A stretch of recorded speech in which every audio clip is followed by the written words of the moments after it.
Hey, what's up YouTube? It's Trader the Living here.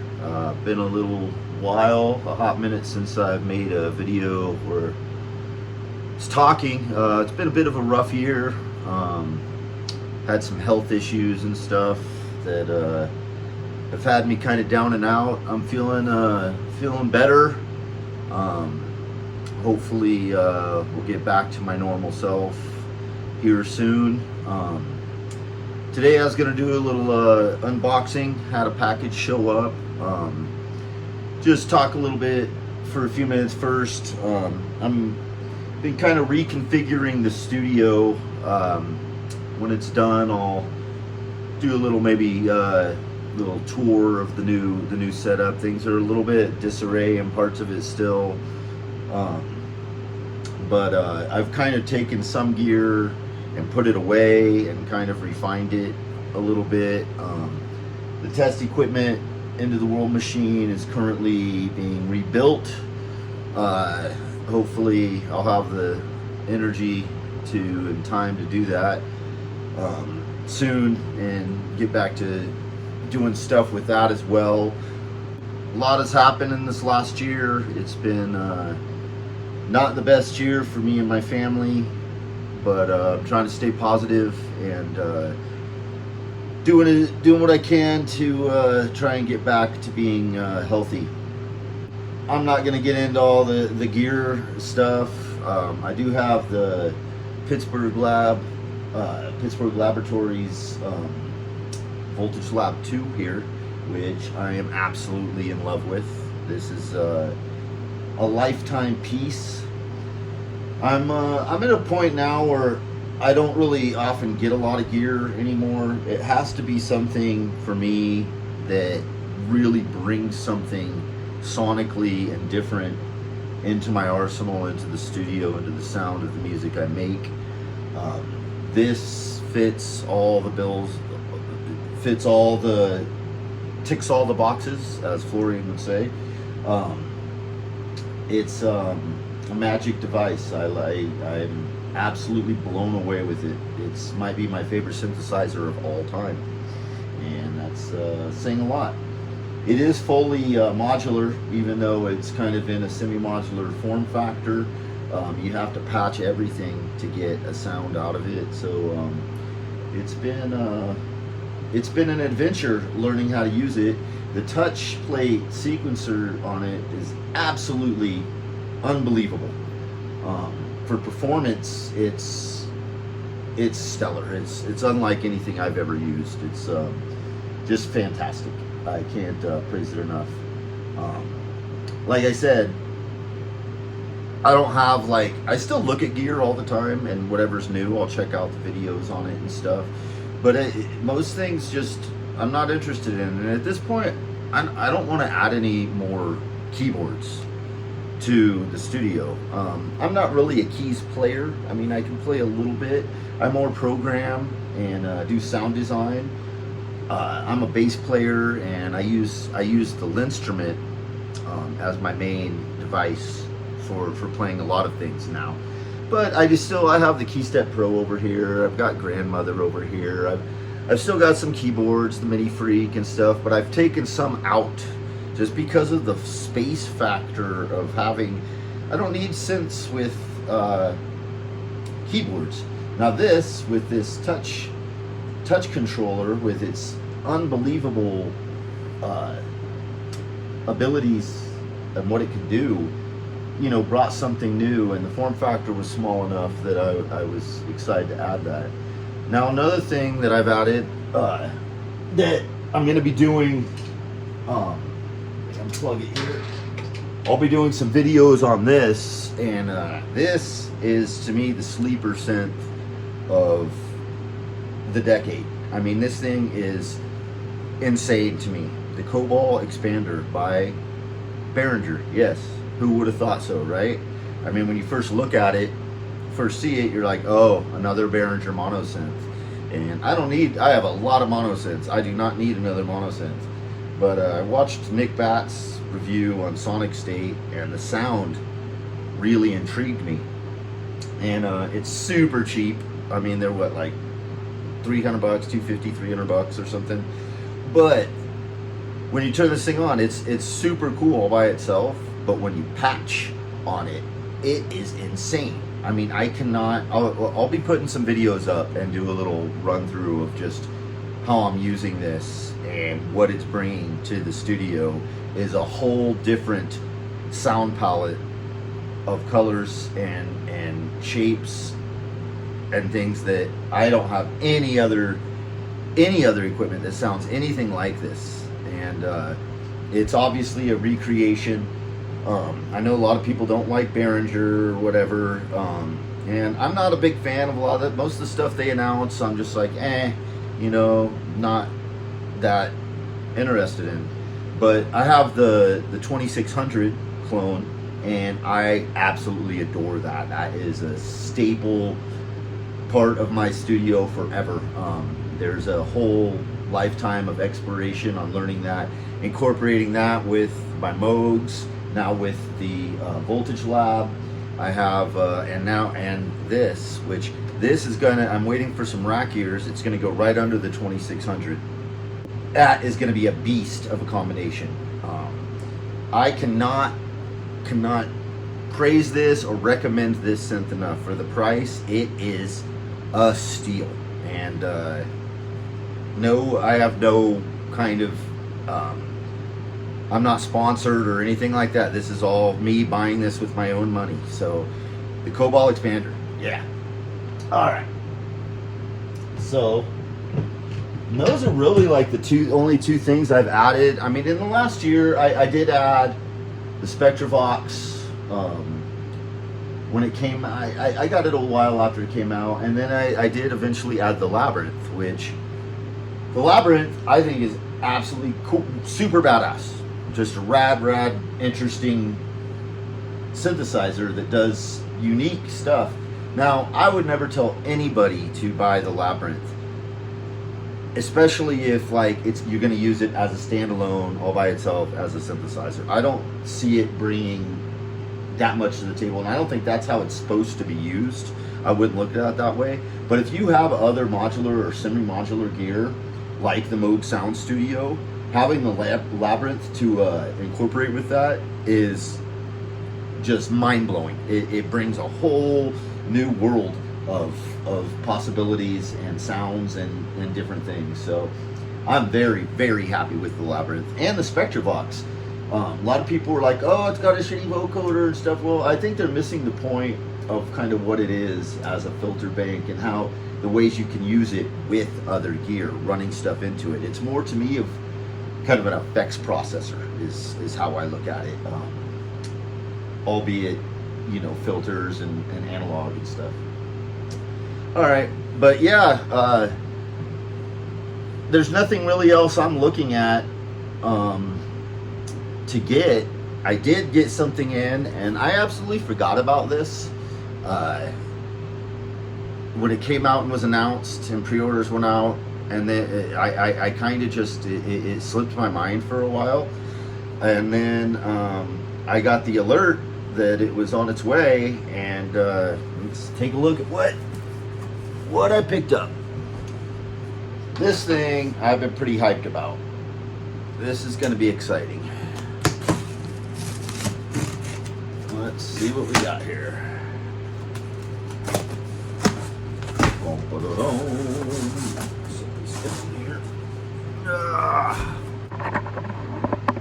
Alright, let you get a view of what we got here. Nice packaging. Wow, they really padded this thing well. Alright. Okay. Oh boy.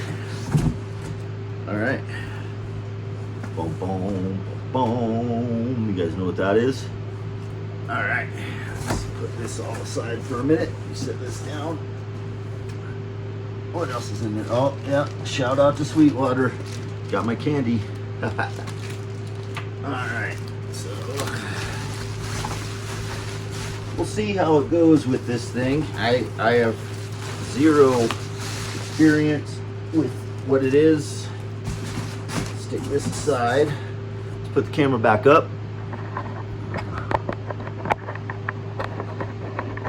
All right. Okay. So as you can see, the Groove Synthesis. Oh, it's gonna be backwards on there. I'll reverse the camera. 8M 3-wave, third wave, 3D. All right, let's see what we got here. This is a new company, and it's their first, well, kind of their first product, but kind of their third product. So,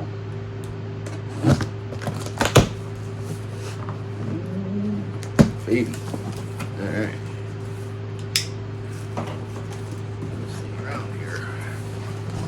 So, looks like there's a lot in here. Other than, let's see. Okay. Pull these sides off. Cool. Oh yeah, it comes with rack rails to mount on a 19-inch rack, which is super cool. I wish more synthesizers. I think all synthesizers should come in the 19-inch rack format. What else we got in here? This must be power supply. Set that there for a moment. And tweak that in there, huh? All right, hang on. Set this down. Tape the manual down to the bottom of the box. It's like a manual and some little manual. Screws for the racks and some little pads to put on the bottom with it. Cool. All right, so set that aside and let's get to the main feature here. See what we're looking at.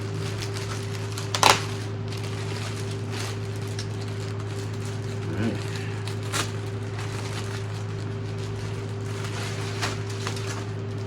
Bum, bum, bum, bum. Okay. There it is.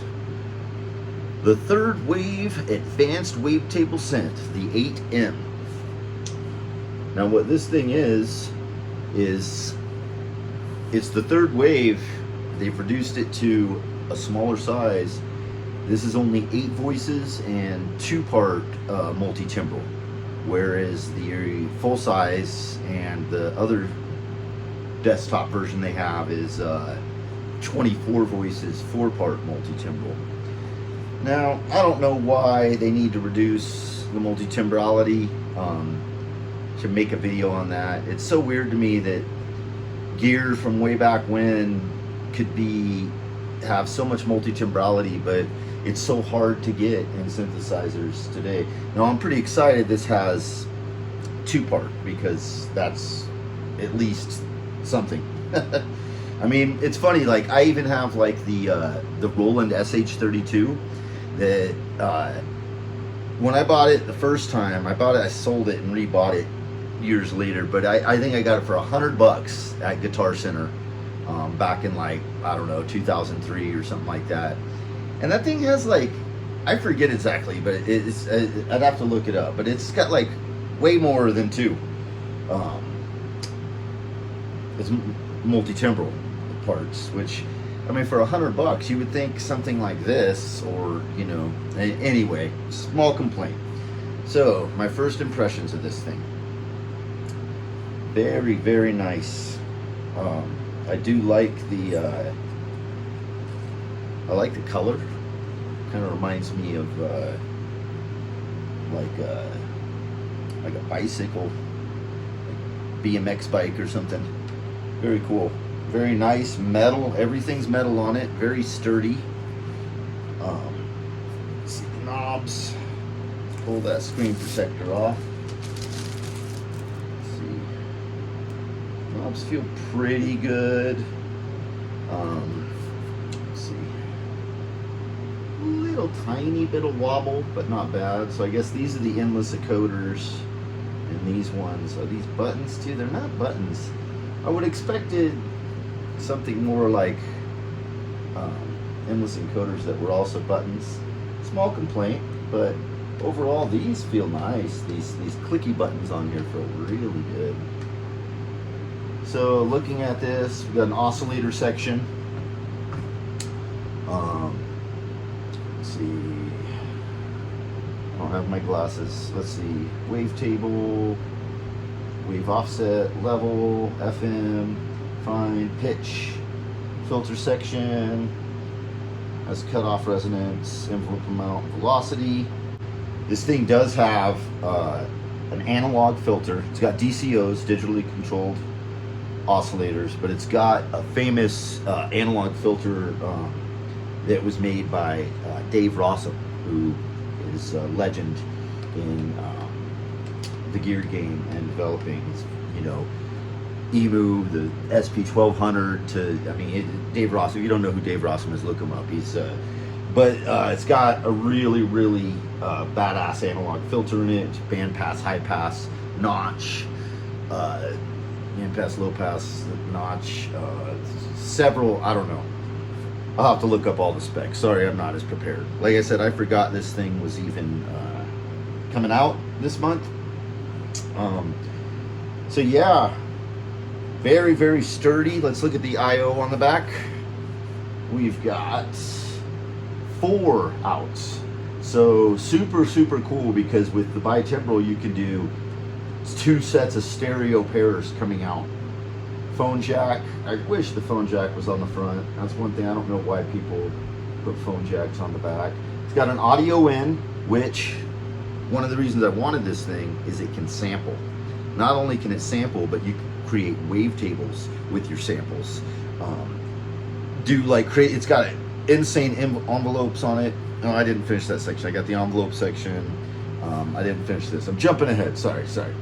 Modulation. It's got the little preset section, parts 1 and 2, your sequencer section, your ARP section, and then global miscellaneous or unison. So this thing does wavetable, it does FM, it does insanely realistic analog, virtual analog, which just sounds, from all the demos I've heard, I can't wait to plug it in here, and I will make a video after this of my initial impressions and sounds of it. Analog and sampling, and you can mix those all together on the 3 oscillators. So you can make one sampling, you can make all 3 sampling, you can make one wavetable, you can make it analog, FM, and then blend and mix your sounds. But you can fully synthesize samples on this that very, very deep. Now, I don't think it has a lot of sample time. I want to say it's like only like 35 seconds or something, but that's okay with me. I don't generally sample more than 30 seconds of a part, so I don't have a problem with that. I know you can plug it in. You can sample directly in with the audio in, but you can also you put USB to the computer, and your computer recognizes it as a hard drive, and then you can just load and drop sample sounds. You can make your own user wavetables. Now, I did see last night on Group Synthesis YouTube that they just released a new firmware update, and it looked like it was mostly geared towards sampling and making it easier to import and to deal with samples. So I'm excited. There aren't a lot of deep synthesis samplers in the current era, and I think that these guys are really filling that void, and that's one of the reasons I wanted to try this thing. So the guys who made this worked for Sequential, or one of them might still work at Sequential, but they were part of the development teams on the Prophet 12, the Prophet X, and also on the Pro 3, which are some of the really, really cool sequential stuff to come out, in my opinion. I mean, Pro 3 is probably the best mono synth out there right now for in some ways. And the Prophet X, I always wanted a Prophet X. Thought about getting one many times, but I'm kind of excited for this. So I obviously wasn't gonna. This is much, much more affordable than the full keys version, and as I said, I don't want giant keyboards in my studio at this point. I just need a couple and a controller to control them. I'm more into the MPE, and the Linstrument is my choice. Now this supports MPE, so if you have the a Rollei or an Osmos or anything, you can use it to control this. Now my weapon of choice when it comes to that is the Roger Linn Linstrument. Shout out Roger Linn, another GOAT of manufacturing, personal hero of mine, and super nice guy. But yeah, the guys who make this, I'm pretty excited that they're a small company, right? And the big keyboard, the full version is like $5,000 or something like that. So I wasn't going to be able to get that anyway. But this, I was so hyped to see that they made something that the working man can get and have the sounds. It's got the exact same sound engine and all things. It's actually patch compatible with the full keyboard. The only difference, they say, is that it's only eight voices, and it's only 2-part multi-timbral, which is fine for me. So I'm pretty excited to delve into this thing. I'm gonna jump on after this, and I'm gonna check the firmware because they just dropped a new firmware, and then I'm gonna check it out and get deep into it. But yeah, the Third Wave Groove Synthesis 8M. So pretty exciting. Like I said, it takes a lot for me to want to add something into this studio, and this thing checks the boxes of bringing some textures and sounds that I don't have. It's gonna get put over here with, so I have my digital section over here, which is the Hydrasynth, the Mini Freak, and I have electrons over here. I'm broken into islands, and then all along here is all my analog section, which there's, I don't know, 10 analog synths right here. But this thing is gonna be something special, and we'll see how, once I plug it in and listen to it. I'll do a demo maybe of I'll just run through the presets and some sounds, but I haven't seen almost any videos at all out on the 8M, so I don't think it's in a lot of people's hands yet. I might be one of the first. All the videos I saw were from like Super Booth and stuff.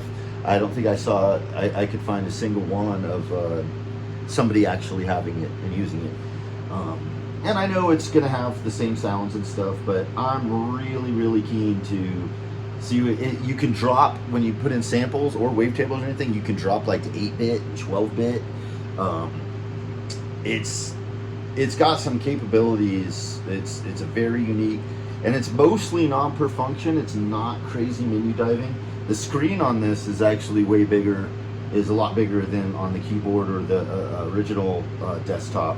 And it's 19-inch. I can put it into a rack, which I'm super hyped about. Uses MPE, so I'll be able to play samples using MPE, which I don't have any hardware that does that. I do use the Arturia Emulator 2 software. You can drop your own samples in that, and that supports MPE. But this has a way deeper synthesis, and the looping envelopes and all the stuff you can do. I'm hyped. I'm excited. So look forward to seeing some content with this. I will make some videos. I'm gonna have some stuff coming out, some videos with the Voltage Lab 2. I've got another one that I'm gonna be doing on the COBOL, and why you shouldn't sleep on that synthesizer. I think if you have a studio, the footprint and price of that thing, insane. This is a different story. This one's, I wouldn't say that everybody should run out and grab this one, but we'll see. Some people say they think it's the best synthesizer to come out in decades or ever. So we will see. But yeah, pretty hyped. Build quality is really nice on this. Really nice, hefty. It's got some weight. The metal this is a quality instrument. I look forward to seeing, they've got some other projects in the works from what I understand, Groove Synthesis, and they're really excited about their products. They seem like legitimately, like, I'm really already backing them, and I haven't even tried their product yet. But I feel like I could just feel when they speak about their products that they legitimate like are passionate about what they do, and the fact that they worked hand in hand with Dave Smith lets you know that, you know what I mean. The people who made this know about synthesizers, and yeah, I didn't get it because it's a PPG clone, and I know a lot of people are going to be talking about, a lot of people are going to be like, oh, Behringer released one, for $600 or whatever it is, and that is a clone of the original PPG. This is an inspired synthesizer that does 1,000 times more. You can't even compare at all the PPG Behringer clone and this thing. What this thing does is absolutely leagues and leagues beyond what that thing does. Not to say anything bad about the Behringer one. I mean, I'm sure it's cool. But that's a straight just PPG. This thing does the PPG classic, new PPG and wavetables. Like I said, FM, analog, virtual analog, and sampling. Like, it's just not even a comparison there. So before you go in the comments and start being like, oh, you blew your money, you could have got the same thing from Behringer, it's not the same thing as the one Behringer put out, trust me. And like I said, nothing bad about the Behringer one, but let's be realistic, this thing is way more badass.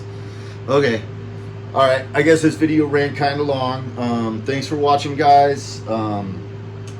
Look forward to some new ones coming out. I got another new track I'm going to be releasing of music soon, maybe this weekend, that I'm working on, featuring the Taiga as the main part of it. But yeah, hope everyone is doing good out there. Remember, PMA all day, every day, positive mental attitude. Take care.